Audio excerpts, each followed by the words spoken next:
আমাদের একজন শিক্ষামন্ত্রী আমরা পেয়েছি, স্ট্যান্ডবাজিতে উস্তাদ এবং টেন্ডারবাজিতে উস্তাদ। ক্যামেরা স্ট্যান্ডবাজি, পিয়ার স্ট্যান্ড। মাননীয় শিক্ষামন্ত্রী সব জায়গায় গিয়ে বলে নকল আর চলবে না। 2026-এর শিক্ষার্থীরা আপনাদেরকে দেখিয়ে দিচ্ছে এই স্ট্যান্ডবাজি আর বাংলাদেশে চলবে না।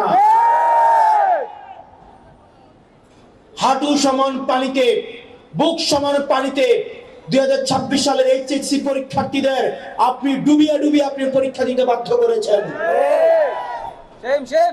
এবং একটা পরীক্ষার প্রশ্ন আপনি প্রণয়ন করেছেন, আপনি পরীক্ষার প্রশ্নের মধ্যে 2টা সৃজনশীলে আপনি ভুল দিয়ে রেখেছেন।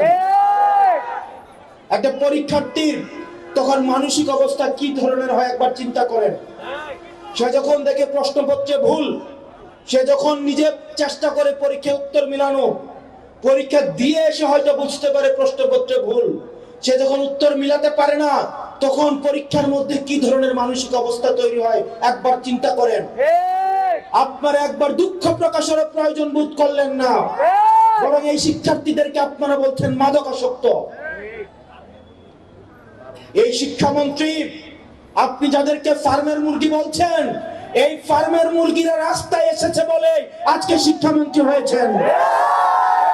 এই ফার্মের মুরগিরা রাস্তায় নেমে এসেছে বলেই শিলং থেকে এসে সংবিধান বিশেষজ্ঞ হয়েছে। এই ফার্মের মুরগিরা রাস্তায় এসেছে বলেই আজকে লন্ডন থেকে এসে বাংলাদেশের প্রধানমন্ত্রিত্ব করছে। শিক্ষামন্ত্রীকে বলবো, শিক্ষার্থীরা গিনিপিগ নয়, শিক্ষার্থীদেরকে নিয়ে এক্সপেরিমেন্ট বন্ধ করুন। কিছুদিন পর পর একটা জিনিস ইচ্ছা হয়, আপনারা সেটা তাদের উপরে চাপিয়ে দেন, শিক্ষার্থীদের উপরে চাপিয়ে দেন। এই শিক্ষার্থীদের আপনাদের এক্সপেরিমেন্টাল টুল না, যে যখন ইচ্ছে তাদেরকে নিয়ে এক্সপেরিমেন্ট করবেন, এক্সপেরিমেন্ট ফেল করলে আবার সে এক্সপেরিমেন্ট তুলে নেবেন। কারণ আপনাদের সন্তানরা দেশে পড়াশোনা করে না, আপনাদের সন্তানরে আপনারা বিদেশে রেখে পড়াশোনা করান। পরের সন্তানদেরকে রাস্তায় রেখে রাজনীতি করাবেন, পরের সন্তানের ভবিষ্যৎকে নষ্ট করবেন, পরের সন্তানদেরকে নিয়ে এক্সপেরিমেন্ট করবেন। এই বাংলাদেশ নিয়ে এক্সপেরিমেন্ট আর আমরা আপনাদেরকে করতে দিব না। 2026 সালের এইচএসসি পরীক্ষার্থীদের প্রতি সংবেদনশীল আচরণ করার অনুরোধ করব। না হয় এই শিক্ষার্থীরা যদি রাস্তায় নেমে দৃঢ় অবস্থান নেয়, আপনার পাটাতন যে শক্ত না, এই অর্ধবেলা আন্দোলনেই সেটা বোঝা গিয়েছে। আমরা 24 পরবর্তী বাংলাদেশে এই ধরনের বাংলাদেশ আমরা চাই না। ব্যবসায়ীরা হাহাকারের মধ্যে রয়েছে, ফুটপাতের হকাররা হাহাকারের মধ্যে রয়েছে, রিকশাওয়ালা ভাইয়েরা হাহাকারের মধ্যে রয়েছে।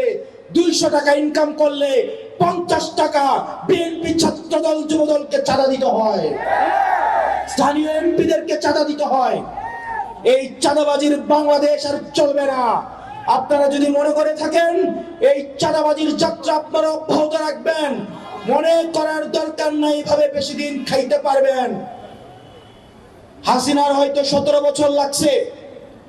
আপনারা এটা বলেন সত্য, প্রত্যেক দিন জুলাই হয় না, প্রত্যেক বছর জুলাই হয় না, কিন্তু যখন জুলাই হয় তখন পালানোর জায়গা পাবেন না।